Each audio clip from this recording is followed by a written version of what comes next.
Hello and welcome to Here in LA, Highland Park Edition. Today we talk with Ysabel Jurado, who is running for councilperson in CD-14 against Kevin DeLeon for City Council. If you're a regular listener to this podcast, well, thank you, first of all. But you may have heard some of our guests in the past criticize KDL for various reasons. The biggest being that in late 2022, a recording was released of a meeting Kevin was in with the city council president at the time and several others. There were some racial comments made and some racism, and the council president resigned. People went to City Hall day after day chanting that Kevin should resign too. Both the governor and the president of the United States said that he should resign, but he never did. Both Biden and Gavin Newsom have visited LA since then, and Kevin was never invited to any of those meetings or walkthroughs. In the primary election, many ran against Kevin in CD-14, but only one person won the popular vote, today's guest. Ysabel, a Highland Park native who's a single mom, a bisexual, and a lawyer who's never even run for elected office before. Yet she beat the man who had run for Congress and mayor in the past. We talk about homelessness, the Graffiti Towers, and what it was like being a teen mom. So please welcome Ysabel Jurado. Hey everybody, I am here in Highland Park with Ysabel Jurado. Okay, so we're sitting here in your beautiful kitchen. This is a real house. Yeah. How long have you lived in this house? All my life. You grew up in this house? Yeah, yeah. How about this? And we're here with your wonderful campaign manager. Yeah. Who's that? Naomi Rishnick. Naomi Rishnick. Hi, Naomi. Hi. Okay, so we are here with you because you're about to be the new council person. Yeah, turns out.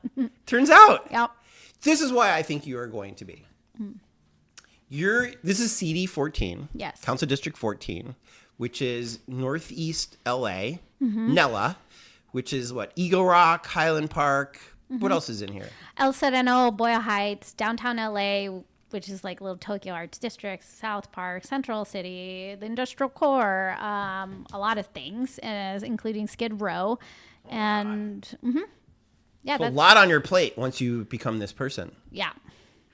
So the reason that I am overwhelmingly confident that you're going to win is because Kevin DeLeon is the incumbent, and in the primary, he was up against 8 other people, including yourself, and he didn't get the majority of the vote. 77% of people voted against the person that they voted for the last time. Right. And Kevin used to be an up-and-coming young Democratic leader who ran for mayor, Congress, all these things. And the fact that he can't even get the majority for city council, I would not want to be his campaign manager right now. Yeah. Well, actually, I would, because I would say, hey, why aren't they voting for you? Change something. Yeah. And it doesn't seem like he has changed his tact at all from the beginning of his campaign to now. Has he? I mean, it doesn't seem like he has. And I think for an incumbent, a seated elected, it is a really disappointing outcome that you came in second to someone who's never run for office. So it is disappointing. It looks bad. Sure, yeah. It looks bad. And is it hard not to be confident? Is it hard not to measure the drapes in City Hall?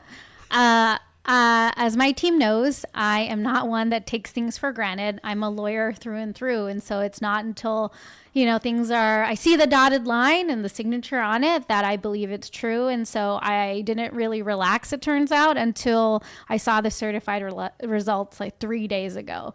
And, just because we had the most votes, we're going into an election cycle with the presidential election. There's a lot more people that are going to be voting. And so I don't take anything for granted. We are running with the same energy and urgency and enthusiasm for the community as we did the first time around that we're going to do now, because that's what we did to win. And we just want to connect with the community that we intend to serve. When you first threw your hat into the race, what motivated you?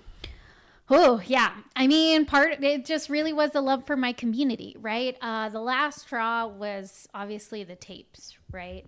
I have born and raised in this district all of my life, daughter of undocumented immigrants. I was a single teen mom on food stamps. I really struggled throughout all of this, right, in this district, and it became an attorney for my community. And during the pandemic, I was representing low-income tenants throughout LA, and just seeing how the economic circumstances that I knew so well, like the inequalities, had just deepened. And with the racial reckoning that we were promised with George Floyd that wasn't delivered, and now we have these tapes, it was just like awful. It was just like, we are supposedly one of the most progressive, if not the most progressive city in the nation. And yet this is the kind of leadership that we have to show for it. I couldn't stand it. So I decided to run, and what a funny idea I had. And I'm just so happy and delighted that we've gotten this far and that the message is catching on. Mm-hmm. Yeah. So you ran because you thought he was vulnerable, or you ran because you thought, this guy's lost his way, I can bring us back on our way? What was it? I mean, I was really inspired by the wins of councilmember Soto Martinez and Eunices Hernandez and Nithya Rahman. And I was thinking, there is a movement here in Los Angeles to demand more, right? Mm-hmm. And it wasn't necessarily about him. It was about the status quo that we have all been living with that isn't meeting our needs and the needs of the people that we care about. And on this campaign, you know, every neighborhood in this district feels neglected.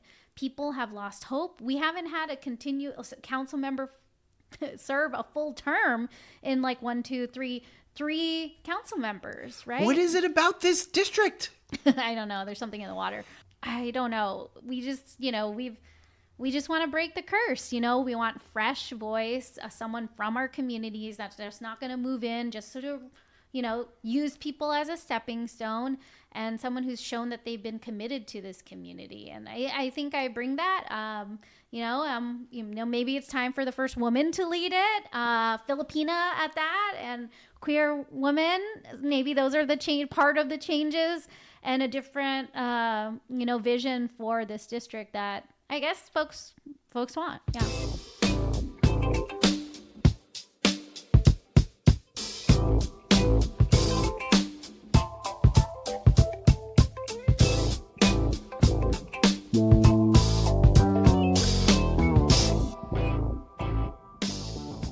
In case people missed that, you would be the first Filipina council person in City Hall in LA's long history. Yeah. And first woman in this district. Yeah. And you said queer? Yeah. But you're a mom. I am a mom. I'm bisexual. Oh, okay. So I like men and women. Right on. Yeah. So here, your entire district can vote for you now. Everybody's welcome. Yeah. Can we talk about being a teen mom? Oh, sure. Yeah. Weirdly, one of my friends in college, Morgan Freeman, a different Morgan Freeman. Oh, I was like the voice of God. Different, Jewish, white, created 16 and Pregnant. Oh, wow. And then Teen Mom. Wow. Did you ever watch any of these on MTV? I did, and then I stopped once I became one. God. I mean, being a teen mom, I think, was one of the toughest experiences of my life. And I don't look at it with fondness. And honestly, my pregnancy was shrouded with shame and criticism. And usually that's the time that you're supposed to be glowing and beautiful. And people made me feel awful. They made me feel awful. And so any association or things that may be connotated with that. And honestly, that show was something that people poked fun at and just were like, you know, was the object of people's, it was the punchline to a joke. Mm-hmm. And for that to be applied to my life and having to live with that every day, just like sitting on the bus, people would tell me like, how old are you? Aren't you too young to be a mom? Like what, like abjectly telling me what choice, like how did I get here and how I made such bad choices. And that coming from people I love, coming from strangers, from my teachers. Teachers. And so I just, you know, it's a really the tough experience of my life. And I mean, I think that it attributes to a lot of the toughness that I have now and the resiliency that I have to persevere. But yeah, tough. I would not like to say I identify with it, but I identify of how hard it is to be one. The shame because you dared to have sex as a teenager, as if nobody does that. I mean, look, I look young now, but at like 17, 18, I looked even younger. And so people were inquiring about, my sexual activity, why I wasn't married. Did I have a job? Did I have a future? And so often people would tell me I didn't have one. Really? Mm-hmm. And to my face. Yeah. Your life is over because you chose to have a baby. My life was over. And so, the more pregnant I became, the more opinions people gave on my life and where I was going. Were you still living with your folks? Yeah, I was living here. And so you weren't alone, and yet it still was very, very hard. I mean, I disappointed my family. And I come from an Asian family where honor is still, I think in any family, right? Yeah. Honor and dignity and, your reputation means something. And I really, it really did a number to me and to them. And I feel sad that it did, Filipinos, though, are traditionally Catholic, though, right? Very. The country itself is 98% Catholic. Wow. I didn't know it was that high. Mm-hmm. So isn't that a strange dynamic? Catholics aren't really into abortion. And yet you felt pressure to give up the child for adoption or end the pregnancy? No, they were very supportive of keeping my daughter. That's very important. But, having a child out of wedlock is not. Oh, it was that part. Yeah. Interesting. Yeah. Okay. So what would your advice be to, there's a lot of pregnant teens right now here in LA. Yeah. Probably looking up to you, because why wouldn't they? Your life didn't end because you became a teen mom. Yeah. If anything, it flourished, and it sounds like that struggle helped you become stronger. Yeah, it really did. And, for all the toughness of that situation, my family, we pulled through no matter what, right? They were there for me, and I'm so fortunate. When I'd go to social services office, and I couldn't go, maybe I missed class, but I knew someone was babysitting my daughter. I, would talk to people in the waiting room and meet other women and realize my position is a little bit better because I did have this network of support and others didn't. And mm-hmm. So I think, to say that maybe I lifted myself by the bootstraps, but I know I didn't, like you said, I didn't do it alone. And so, every mother finds out eventually, once you lean on other people, your life gets easier, despite how often society wants to tell you that you have to do it by yourself and everything alone. It's being a mom, being a single one, you're I am the CFO. I am a personal assistant to my child. I'm also the provider. I'm also the cook and the cleaner and all these things. And so, once you realize like any organization that you can delegate and rely and trust on the people around you, hopefully your life gets easier. And reaching out to other folks who you admire, and that was something that I always did no matter what, is just talking to people and just reaching out, because at this day and age, what is the worst thing that someone can do? Not reply to a text or an email? On the grand scheme of things, that's nothing. But if they reply and willing to take you out to coffee, then you can learn from them and have another person that's in your support network. Yeah. One of the things I've noticed about parents today, compared to my parents, I'm in my 50s, mm-hmm. is it seems like no matter what neighborhood the family lives in, the parents are always taking their kids to school and picking them up.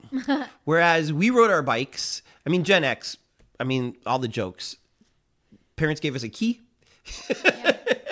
gave us a lunch sack, mm-hmm. and you're on your way. And come home before the lights turn on at night. Yeah. But nowadays it's very, very different. Mm-hmm. And it seems like a lot of people are driving their kids to school and picking them up at school and all that. I would think that would have been very hard if you're also going to law school. Were your parents helpful in that aspect too, as far as picking up your child? Oh, my dad, growing up, was very adamant of driving all this. Oh, Yeah, because we lived in Highland Park, and he didn't feel it was safe. Even though my grandma picked me up from school, she walked over there. But so we've always had that culture, and yeah, it was hard. And so my parents have always showed up. My mom has a lot of sisters that ended up migrating to America, which is became the family that we have here. And so having that network, that big Filipino family, really, really helped out. But my mom passed away 2 weeks before law school started. And so my dad was very helpful and is to this day, because he's my landlord and housemate and kind of my best buddy. So, yeah.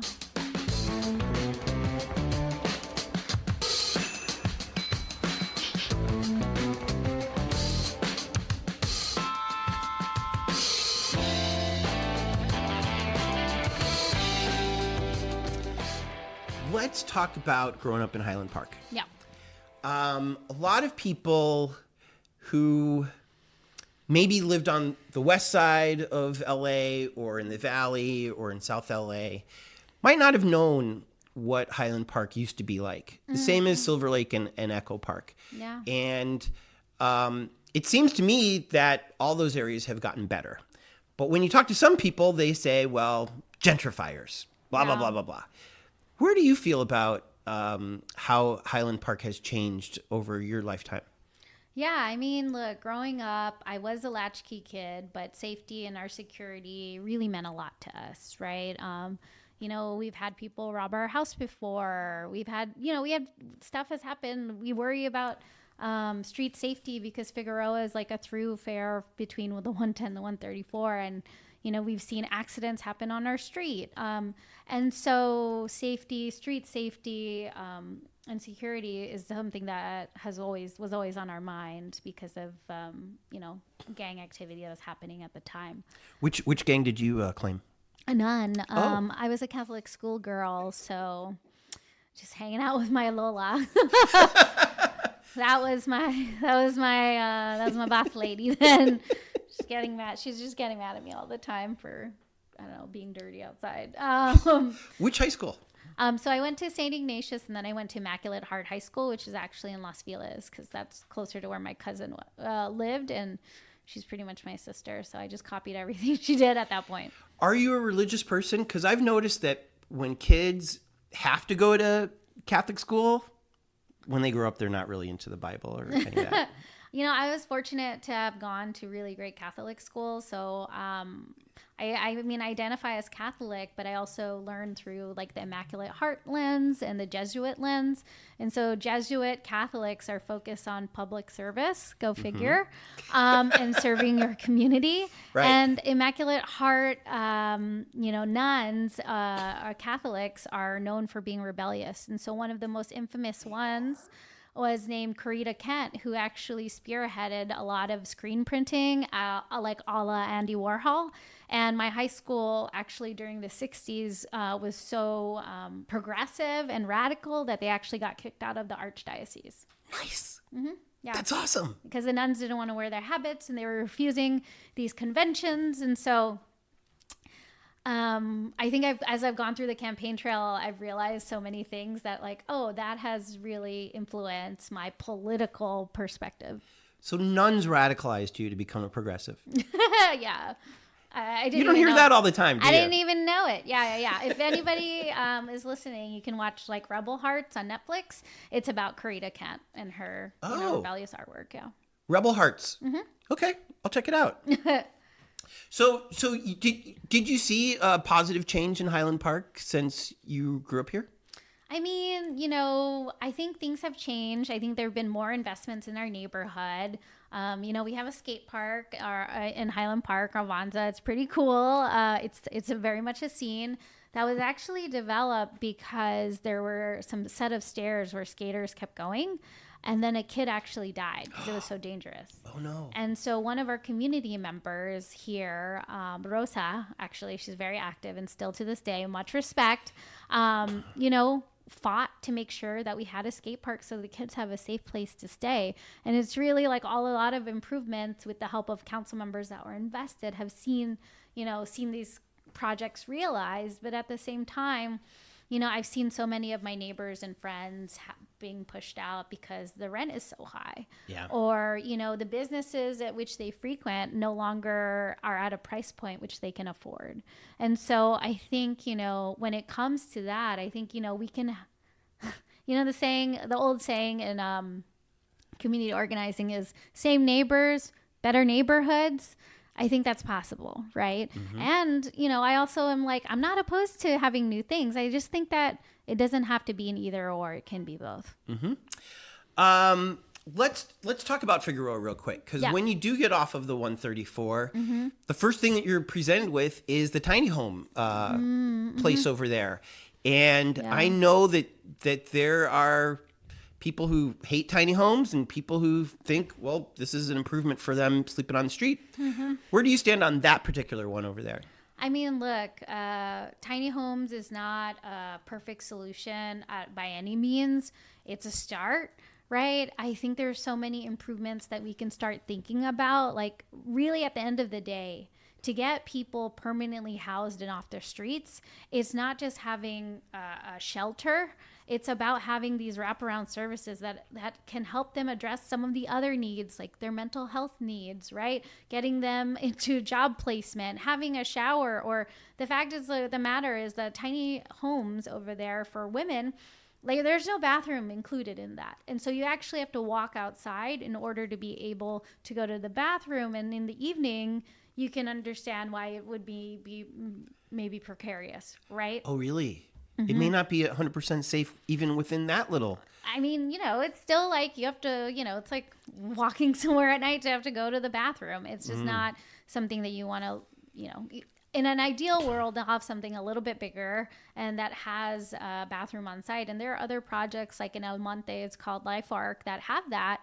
And so thinking about these solutions and how we can really prevent people from falling into homelessness and staying chronically homeless through wraparound services and just like thinking, like approaching the problem smarter, right? I think we keep dumping money at the problem and people don't feel like it's getting better, but funding groups that are doing, like the mutual aid groups that do such great work at forming those long-lasting relationship and trust building so that they can be the cell phone for this person when and if the housing voucher comes through, right? Because that's part of the issue, right? Is folks are like, I don't have a they don't have a cell phone, they're not in the same place all the time, they don't have a car. You can't just tell them to, like, okay, at 3 p.m. 3 Tuesdays from now, I want you to meet me in downtown to fill out this paperwork. And it's like, if you're having a mental health crisis, how can you just be like, yeah, I'll be there? It's hard enough for me to get to my dentist appointment on time and remember it. And I'm able-bodied and have all these things going for me.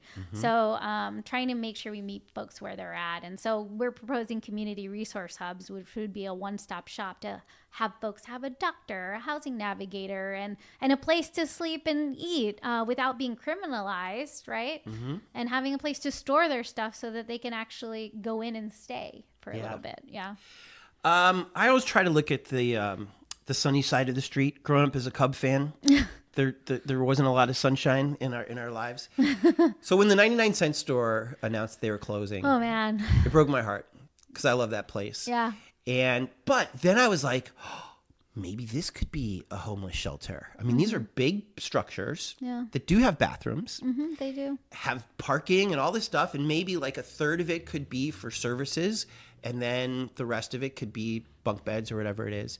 And I realize that's just trying to make something complicated into something simple. But is that how you approach how we should house homeless people going forward? Or do you like the tiny home concept?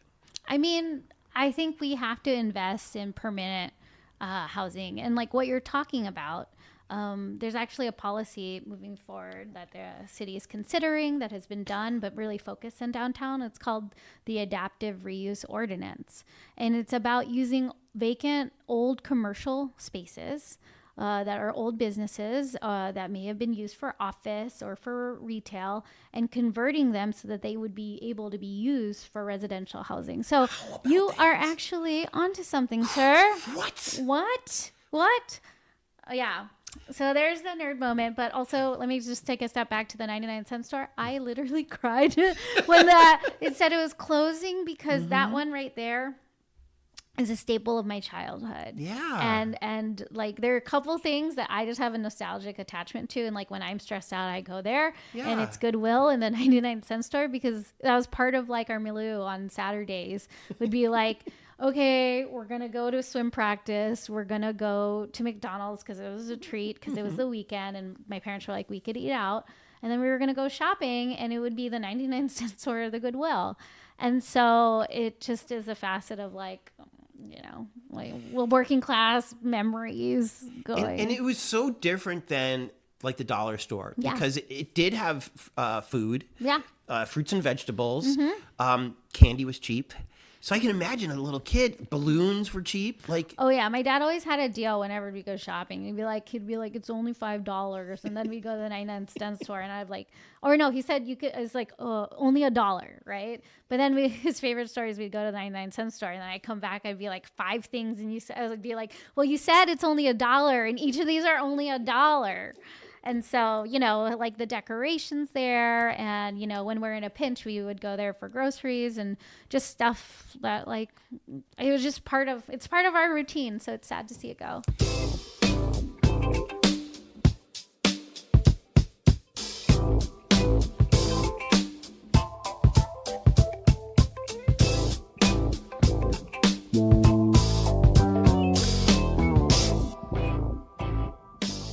So when you become the city council person, part of your district is going to include downtown, including on the side. I'm an Uber driver, and I love being an Uber driver because I love tourists. I feed off of their energy. It makes me feel like I'm on vacation, like looking at Rome for the first time. They're like, oh, the Graffiti Towers. So like I'm trying to point at Staples Center to these out-of-towners. Crypto. You can call it whatever you want. I'm going to keep calling it Staples. The Laker Center. So when I point to that and I go, this is where Kobe played, these young women turned to the other side and said, oh, those are the Graffiti Towers? Like, that's kind of famous now. Yeah. I bring this up because of this. Your opponent signed off on $3 million to clean it up and to protect it, even though it's a private building. Yeah. And I feel like $3 million for public things is probably the better choice.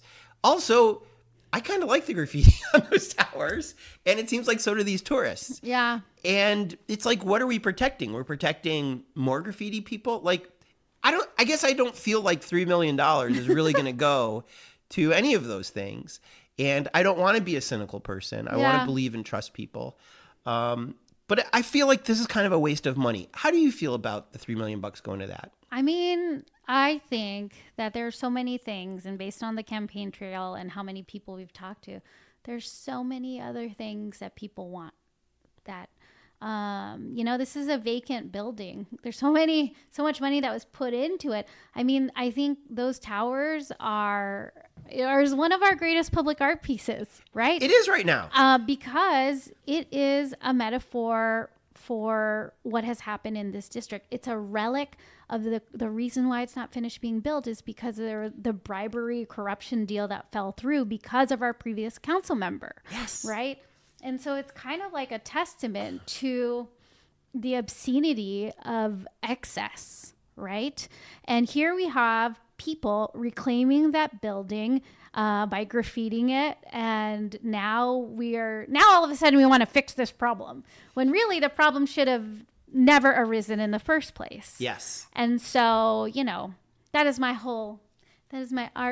artistic interpretation of that piece. But anyways, but I like it because across the street we have statues for heroes, and on the way that you're presenting it, this is an art exhibit of corruption, which is probably more important to us because Kobe scoring 50 points is great, but how does it really affect me? Yeah. But when our political leaders are corrupt, it actually does affect us. And so I think that art project is more important. I think Kevin was saying something along the lines of, well, we'll get that money back because if once this building is built, those people will pay back the city. Mm-hmm. And it's like, so we're just giving them an interest-free loan just because the city's embarrassed or some of the city is embarrassed? I don't think the city's embarrassed. Yeah. Maybe the mayor feels weird about it because the Olympics are coming, which a lot of people also didn't want. Yeah. But I kind of like it. Yeah. I mean, look, I think it's a great art piece. It was supposed to look really good, but in the inside, it's really empty. And that's the kind of leadership that we have and probably still do. And so now we have folks trying to reclaim it and we're spending money to protect it. But maybe we shouldn't be protecting, vacant leadership in buildings.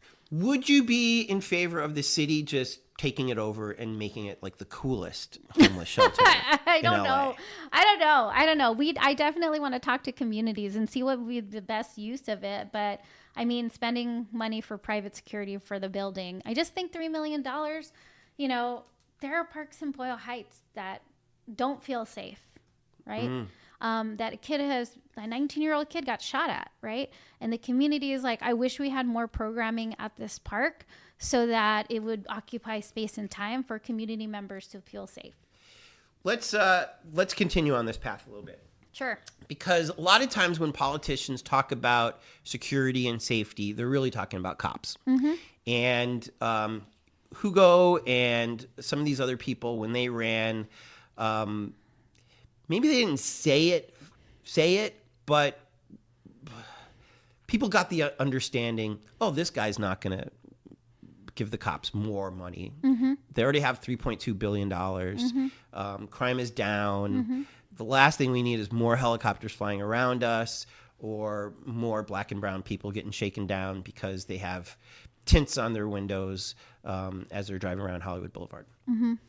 But then it seems like every time it comes to city council, should we give the cops what they're asking for? The answer is almost always yes. Yeah. From robot dogs to more helicopters to rental subsidies for people making six figures. I mean,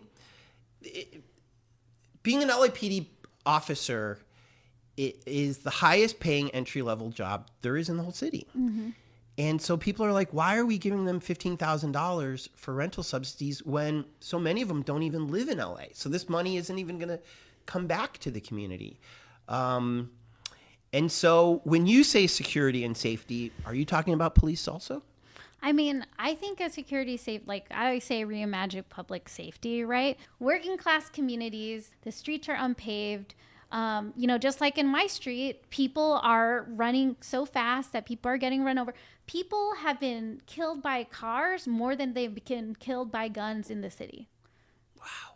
And so cars are, that's.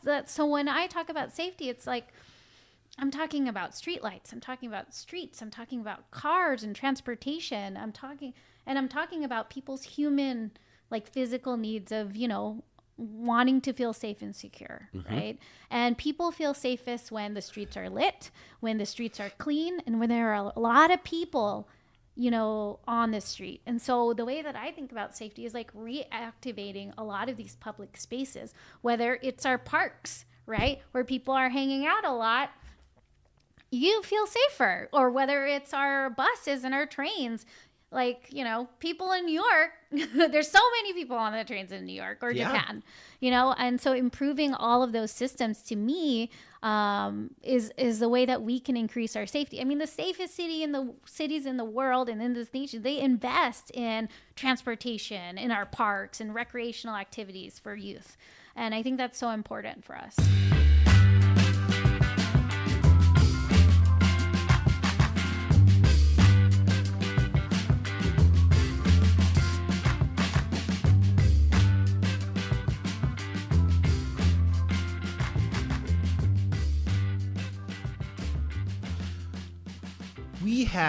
We've had a guest here, Andrew Ruddick, who's very upset with Donald Trump having a star on Hollywood Boulevard. Okay. Very upset. Okay. And he might have a case. Maybe we shouldn't have a man who tried to upend democracy presented next to people that we love. Yeah. But the problem is that the way that city council works is other council people try not to stick their nose into other districts. So unless Hugo decides to propose it, it's never going to get proposed, according to Andrew. If something was important to you that was happening in another district, how would you work on making it at least voted on city in city council? Yeah, I mean, I have to confer, like, at the end of the day, this is all a team sport, right? Life is a team sport. Being a parent is a team sport. Being part of a giant Filipino family is a team sport. Team sports, your heart's broken more than maybe it's whole because of the team that you root for, right? And yet you still are there for them and you show up. And so I think, I have to think that I would defer to my colleagues, right? And talk to them and push the ways that I can. We may not always agree, but I'm going to always talk to them and work it out and see and keep nudging them like and try to push the way that I can. So I think that would be it. One of the things that Andrew discovered about the Hollywood Walk of Fame is that city council votes on all the stars. And I think the belief was that city council had nothing to do with it. Yeah. But what he learned was there is a vote all the time. And it's usually kind of a rubber stamp that the Hollywood people know what they're doing. And it's just a formality that they vote. But eventually they do vote. Do you have a position on whether or not you think that Trump stars should be removed from the Hollywood Walk of Fame? I mean, look, I'm sure we have a lot of stars out there that deserve a spot there over that guy. So sure. But I think in the grand scheme of things, if we want to put something on the city council agenda, if we want to put permanent, there are other things on our agenda that I think we got to talk about, like pushing for more affordable housing or interim housing or adding bus shelters to our transportation stops.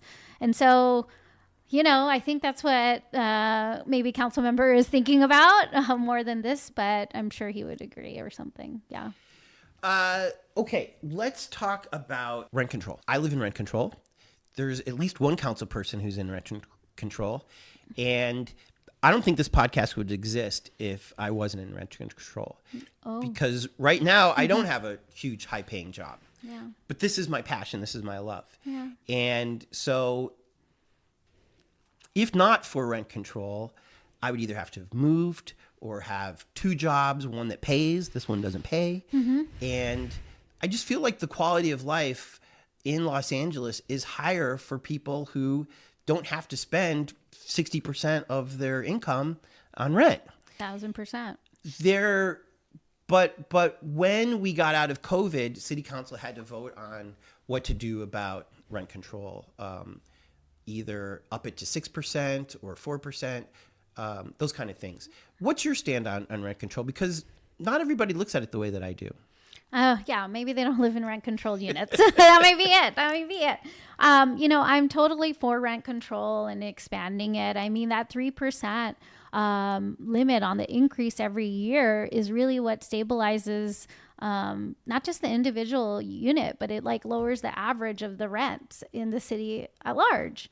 And that actually stabilizes our economy, so it doesn't it prevents the rapid increases that would happen if we had more rent control units, right? I mean, at this point, we're losing rent controlled units at a higher rate. Sometimes that is exactly the incentive for certain landlords to evict their tenant just so that they can set a new rate that's higher, right? And so I've just seen such a marked difference, as an eviction defense attorney for my clients that have rent control. I forgot. Yeah. This is your wheelhouse. Yeah. Okay, So I care about rent control a lot, and the loss of a rent control unit to an eviction is awful because we may never get that back. we probably won't. Yep, not in this economy, it seems. So I remember, I'm so glad that you reminded me of this. I'm such a dummy. Maybe I should have notes when I do these kind of things. In West LA, there's a large tower building. I think it's on Barrington Plaza. I think that's what it was. And a lot of people are very worried about it. Yeah. Because it may set a precedent that if you can do what they are doing there, which was getting rid of all their tenants, some of whom have lived there for 30 years, some of them are getting okay payouts. But at the end of the day, like you say, none of those units are going to be rent control anymore. What can we do about this as a city, other than vote for people like you? But yeah. What can we do? Because it seems to me that the landlords and the corporations who own these buildings know how to lobby. They know how to get your ear. My councilperson won't call me back, but I bet you if I owned 14 buildings, I'd get a phone call back. What can we do about these kind of things? Yeah, big corporate landlords, man. I think the corporate landlord there is Douglas Emmett and has donated to, elected officials' campaigns. The eviction of Barrington Plaza is a loss of a whole community, right? I think it's like 500 units right? Yeah. And so the sale of a building is actually, that is where the evictions happen and displacement of a whole community can happen. That's like 500 units. That doesn't mean it's 500 people. It's like probably actually more, That's right? And so for me, one of the policies that I advocate for is the Tenant Opportunity Purchase Act or Community Opportunity Purchase Act. And it's called TOPA or COPA. And those are policies that allow the tenants that currently reside in the building or community org around there to have the right of first offer to buy the building. It's not a guarantee that they get to buy it, but at least they're the first negotiator who can frame the list of demands in this negotiation. Like if you talk to any attorney, depending on where you stand on the negotiation, like you want to be first. Like maybe you want to draft the contract first, or maybe you want to negotiate first, because then you get to control what are the things we are actually talking about, like the parameters. And so, I used to be a part of the Community Land Trust Action Network, but that's a policy that has passed in DC with a lot of success and saved affordable housing and rent-controlled units in that city, especially in certain parts of the neighborhoods. And it's been in like Berkeley and San Jose, so it's not out of this world. It's happened and it has been successful, and want to bring that to LA. So that tower might be a bad example of what you're talking about. My building might be a better one. With people that are already in it. 8 units. I think it was built in 1930.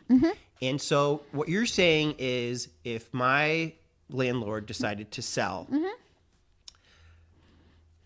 the eight or 10 of us in our unit would have the opportunity to go in as like our own LLC or something like that and divide up the spaces and turn them into condos or something? Yeah, you could offer to buy. I mean, that's happened. And so it's like the tenants gather together, they buy it and hopefully form, a co-op or something like that. That has been the model that has worked in different instances. Policies I love that. And the way to fund it are through things like ULA, which is a project. I mean, we all voted for it, which is using public money to fund projects for communities to buy back their real estate to keep it affordable. And so Community Land Trust, like Beverly, Vermont Community Land Trust, Video Comiso, and El Sereno Community Land Trust, they got money from the county, actually, through Supervisor Solis to buy back real estate. And so there's like a housing co-op in Koreatown of 4 women who fought their landlord and are now partial owners of a space in K-Town with a parking spot. Yeah, former renters, lifelong fighters, and now homeowners. I love this. I mean, so that's like a story of hope of like, this may not be the model for everyone, but it's a model that's out there. And if for these things to work, it does require some government intervention, and I want to be the ally on that front.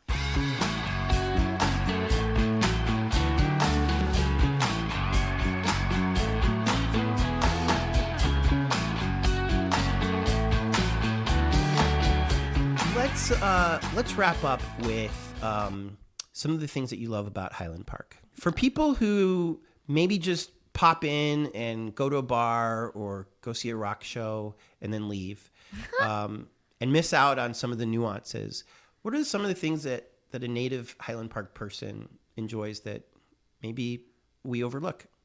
Ooh, that's a nice question.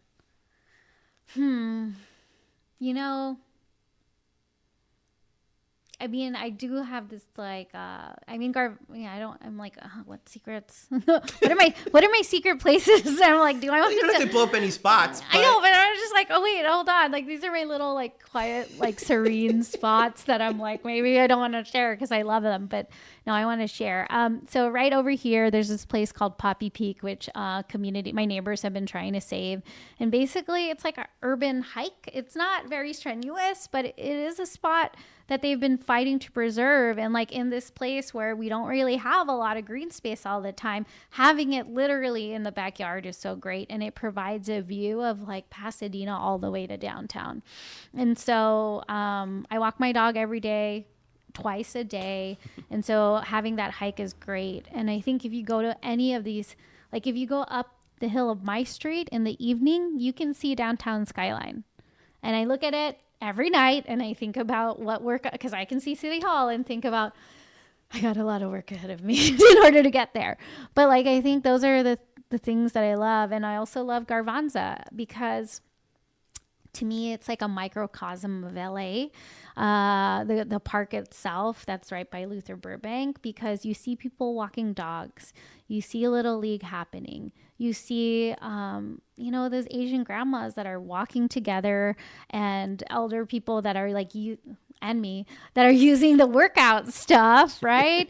But then you also see people with young children, and it's a really diverse set of people that are coming together, and we have our unhoused neighbor that's there from time to time, but we all live in community with each other. And then you have the skaters. It's I remember when I was petitioning for signatures, all these groups of people that are what are you doing? And just talking to all these demographics. And of course you get to the punks and they're like, we're not into that. They don't want to sign it. And I was like, respect, anarchy. But it's just you get all of that in that just one space. And every time I go, no matter the day, I just get a little, I don't know, it's just such a great slice of life that I feel we get to have here in LA that you can't go other places and have it be this, this beloved community in a way. Okay, so you got about 8,000 votes. Yep. Which seems kind of a small amount of people.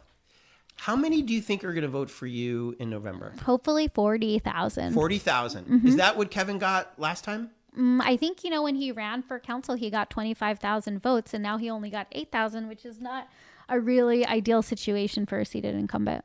So your goal is 40,000. Mm-hmm. Are there that many registered people in this district? I think there's over 100,000 that are actually registered. The amount of people that actually vote is different, but in a presidential cycle, people turn out.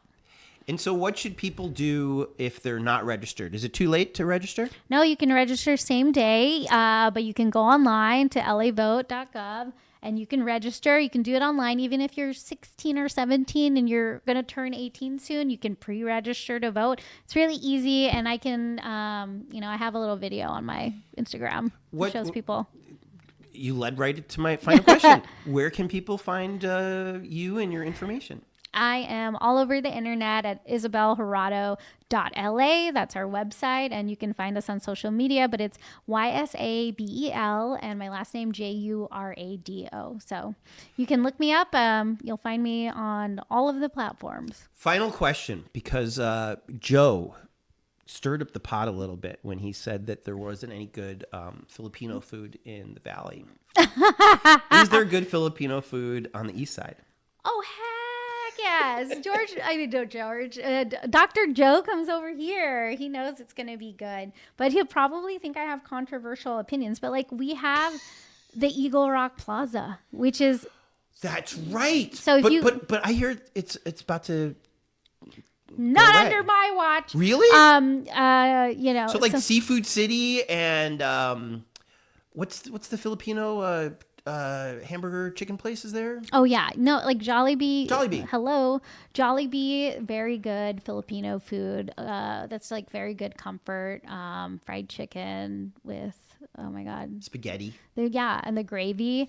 Nanay Gloria, Auntie D's. I mean, if you want like your fresh sweet bread, pandesal, which is a little bit salty but mostly sweet. But like with little ube stuck inside, you want to go to Auntie D's, and so those are the spots. One final question. I'm so sorry. I forgot.